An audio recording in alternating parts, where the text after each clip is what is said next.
Hello sharks, मैं कनव मनचंदा। मैं क्षितिज बजाज। और हम हैं डंडेरा टेक्नोलॉजीज प्राइवेट लिमिटेड, एक technology backed auto manufacturing company. पर हमारा असली बिजनेस है लोगों की जिंदगी बेहतर बनाना। हम अपनी जर्नी शुरू कर रहे हैं लास्ट माइल लॉजिस्टिक्स में एक नए डिस्ट्रप्शन के साथ, ऑटोवा।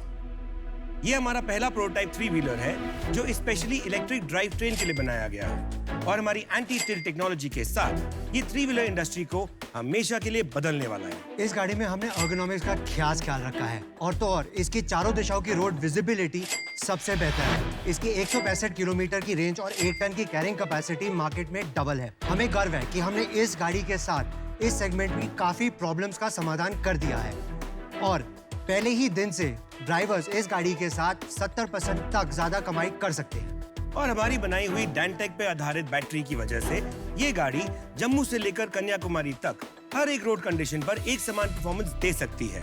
और इसकी सबसे खास बात ये है कि हम इस एक ही गाड़ी पर मॉड्यूलर सेटिंग बनाकर अलग अलग जगह इस्तेमाल कर सकते हैं।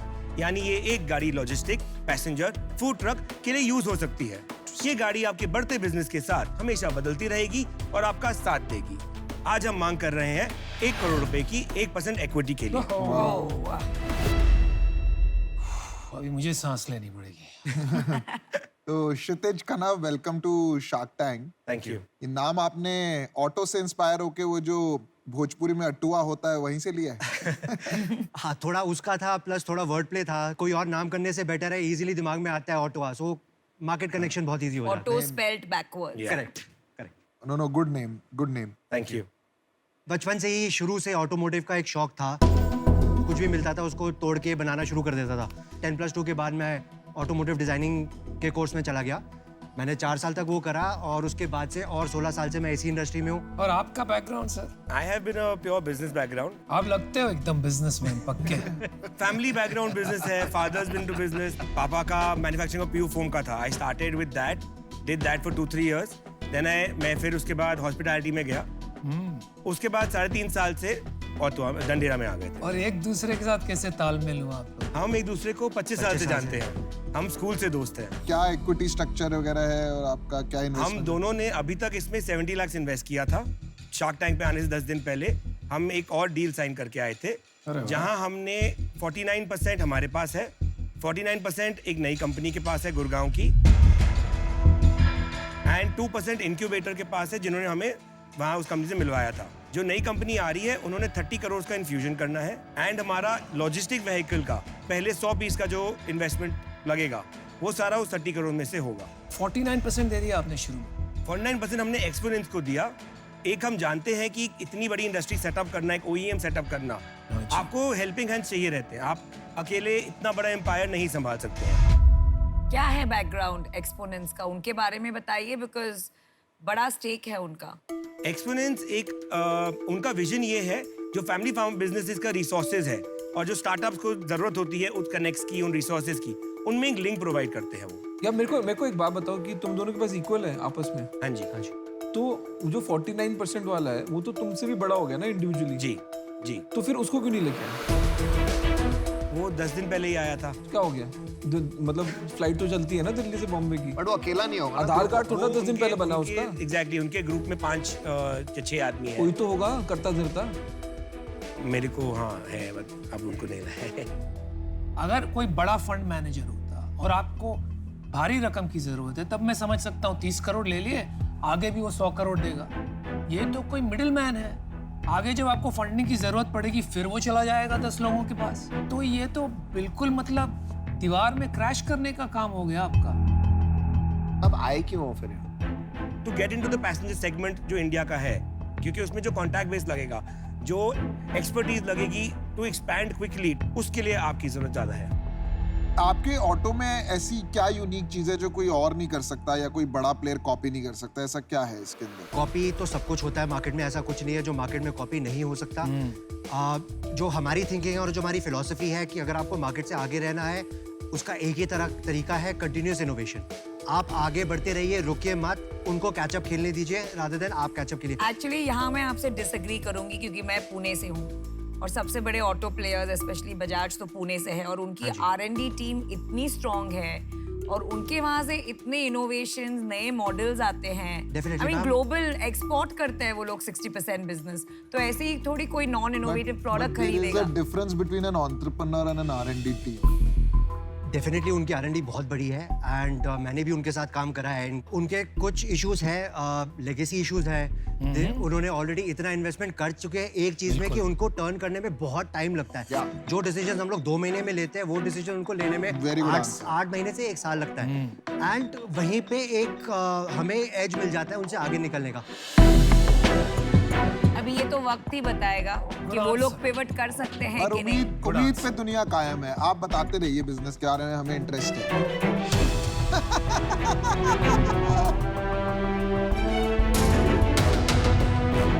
ये इलेक्ट्रिक व्हीकल है, हाँ जी बिल्कुल। पर मार्केट में और भी इलेक्ट्रिक ऑटोज बहुत है। बहुत है।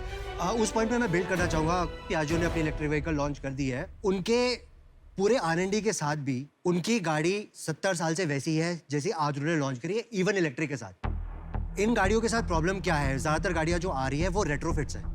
उन्होंने EV के लिए स्पेशली गाड़ी नहीं बनाई है, तो उसके साथ जो इश्यूज जो 70 साल से आ रहे हैं वो आगे कैरी फॉरवर्ड हो रहे हैं, जिसकी वजह से जो मेजर कंज्यूमर्स है लाइक फ्लिपकार्ट, अमेजोन, उन्होंने बोला कि हमारे पास ये गाड़ियाँ नहीं चलती। उनकी गाड़ी सिर्फ 80 किलोमीटर से 100 किलोमीटर चलती है, और ये सब जो इनएफिशिएंसीज है वो सारी कैरी फॉरवर्ड हो रही है लेगेसीज की वजह से। और उसी चेन को हमने ब्रेक करने के लिए इस गाड़ी को एकदम स्क्रैच से बनाया है। तो आपकी गाड़ी देख सकते हैं क्या अंदर? प्लीज आइए। मैं भी देखना चाहता हूँ। मैं भी देखना चाहता हूँ। ओ भाई साहब, थोड़े वो ये प्रोटोटाइप है तो थोड़े निकल कीज जाएंगे। कीज। हाँ, क्या डिफरेंट, क्या आप ये बताइए इसमें। चालू है? मेजर डिफरेंस आप स्पेस देखेंगे। प्रोटोटाइप। हाँ जी हाँ जी, it's product hand build complete. हमारा वॉल्यूम 20% हायर है from anything else in the market. दरवाजा बंद करने के बाद भी इसमें विजिबिलिटी बाकी ऑटो से बहुत बेटर है। क्यों खरीदेगा एक वो यूजर हम इसको? बैठ के पूछते हैं ना। I'll tell you। अच्छा, तो मैं अपना डिसीजन बताना चाहूंगी। जी। तो ये एक बहुत इंटरेस्टिंग स्पेस है ईवी का, एंड एक बहुत बड़ा टसल चल रहा है बिटवीन लेगेसी कंपनीज और ये जो स्टार्टअप्स है। They will be able to pivot, और वो लोग काफ़ी, ये जो लेगेसी कंपनीज है वो काफ़ी इस रेस में आगे आएंगी। तो मैंने तो उन पे बेट किया है, और उसके वजह से I am out, but I wish you the very best. Thank you so much. मैं इसमें काफी श्योर हूँ कि न्यू एज कंपनीज ही बदलेंगी, लेगेसी कंपनीज नहीं बदल पाएगी। क्यों I अनुपम? agree 100%। ये तो नियम है भाई, दुनिया का नियम है। जी। विद एवरी टेक्नोलॉजी चेंज नए प्लेयर्स आते हैं और डोमिनेट करते हैं। हमारा तो विश्वास है, टूट विश्वास। वक्त बताएगा। मैंने अपना डिसीजन बना लिया है। मुझे लगता है आप एक्साइटिंग कंपनी है, ब्रांडिंग भी अच्छा है, आपका एक्सपीरियंस बहुत बढ़िया है, पर मुझे लगता है जो आपका इक्विटी स्ट्रक्चर है उसमें प्रॉब्लम है। क्या ना, मल्टीपल होल्डर्स आ गए हैं इस कंपनी के अंदर, तो बहुत सारे डिसीजन मेकर, बहुत सारे इन्फ्लुएंसर्स हैं, वो वाला इशू है। अगर एक स्ट्रेटेजिक इन्वेस्टर ने 49 लिया होता तो मेरे को उससे कोई प्रॉब्लम नहीं थी। तो इन रीजन की वजह से मैं बाहर हूँ। मेरे को भी यही प्रॉब्लम है। मेरे को भी ना आपने जो 49 दिया ना, मेरे को लगता है कि अपने हाथ में कुछ नहीं बचा अब आपके। तो अगर मैं डील भी क्लोज कर दूं यहाँ पे, उसका भी मुझे नहीं लगता कोई फ्यूचर लग रहा है। तभी 2 शार्क्स बचे। तो यार देखो, काम ये इलेक्ट्रिक व्हीकल का तो अच्छा ही समझ रहे हैं सब इंडस्ट्री के। और यार आप लोग भारत में जो कमाल का आविष्कार हो रहा है, ये भी बहुत बड़ी बात है, बड़ा अच्छा लगा देख के। लेकिन यहाँ मेरे को लगता नहीं है वैल्यूएशन का हिसाब बैठेगा। और दूसरी बात क्या है ना, आपको क्या करना क्या है, एक बहुत बड़ा काम करना है। तो जब बड़ी इमारत बनाते हैं तो उसमें क्या चाहिए? सबसे पहले बेस। Very strong foundations. तो वो मुझे लग रहा है आपके थोड़े कमज़ोर हैं। जिस प्रकार से आपने काम शुरू किया, स्ट्रक्चर बनाया है, तो उस वजह से मैं आउट हूँ। लेकिन I wish you the best. Thank you so much. तो तुम्हारी एक्सपोनेंट्स जो है वो अंदर आ चुका है अब। हमारा टर्म शीट नहीं हुआ है, MOU साइंड है। MOU साइंड है ना? जी। चल मैं तेरे को ऑफर देता हूँ 1 करोड़ रुपए फॉर 5%। विदिन 3 months मैं तेरे को 30 करोड़ रुपए भी दिला दूंगा।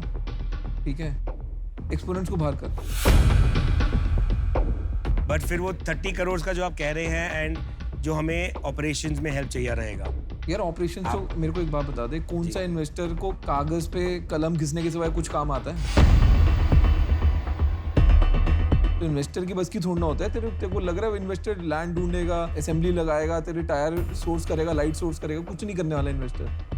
वो बोर्ड मीटिंग में आके तेरे को गाली सुनाएगा बस।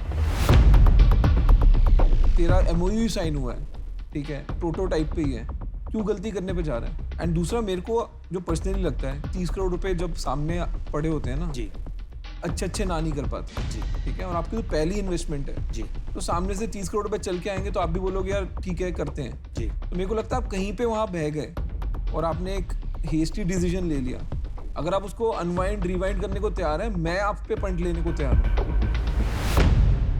अगर आप लेने को तैयार है, मैं कहता हूँ आप 1 करोड़ जो दे रहे हैं आप लाइन ऑफ क्रेडिट पे दे दीजिए।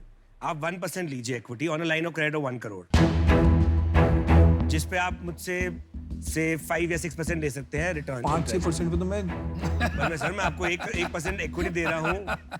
चेकबुक ढूंढने भी नहीं जाता मैं 5-6% पे तो 12% तो मैं देता हूँ यार, तू क्या बातें कर रहा है? सर इक्विटी भी तो मिल रही है 1%। 1 करोड़ रुपए देता हूँ जी 1 लाख रुपीज एज इक्विटी जी और 99 lakhs एज डेट। जी 1 लाख पे आपको कुछ नहीं देना, वो जी। वापस भी नहीं देना। जी 99 लाख जो डेट है उस पे आपको 12% के हिसाब से सर्विस करना है और ओवर 5 years आपको अमोर्टाइज करके मेरे को पे बैक करना है। और 1 लाख के लिए वो 1 लाख 1% के लिए 1% इक्विटी। जी अच्छा ऑफर है भाई। हमें 2 मिनट मिल सकते हैं? हाँ बिल्कुल। Thank you.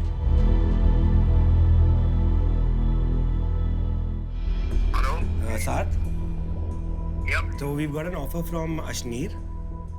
मतलब वो इक्विटी ना फ्री में बांट रहे हैं, वो फ्री में बांट रहे हैं। अभी देखो उन्होंने 49 वहां बांट दी, इनको इक्विटी दे दी डेट के चक्कर में। 1% आप ले लो, आपको चाहिए आप ले लो। अगर आप बोलोगे ना मैं इन हूं, आप बोलेंगे आपको कितना 1-2% आप ले लो। आप फ्री हो भाई साहब, आप ले लो 1%। मतलब इक्विटी की कोई वैल्यू ही नहीं है यार। भाई मेरे 1 करोड़ रुपए लग रहे हैं, 12% मिल रहा है, क्यों बीच में हाँ आ नहीं रहा है? मैं हाँ, नहीं हम बीच मैं में नहीं आऊंगा। नहीं मैं but कह रहा हूँ ना आपका ही काम है। clarify हम नहीं वाले आते, वो काम। आप लोगों का काम है बीच में। हम नहीं आते।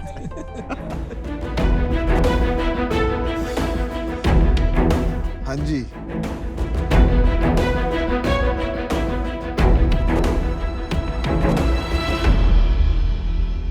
It's a deal sir. Alright good one. अच्छा तालमेल है भाई। Congratulations. Thank you so much.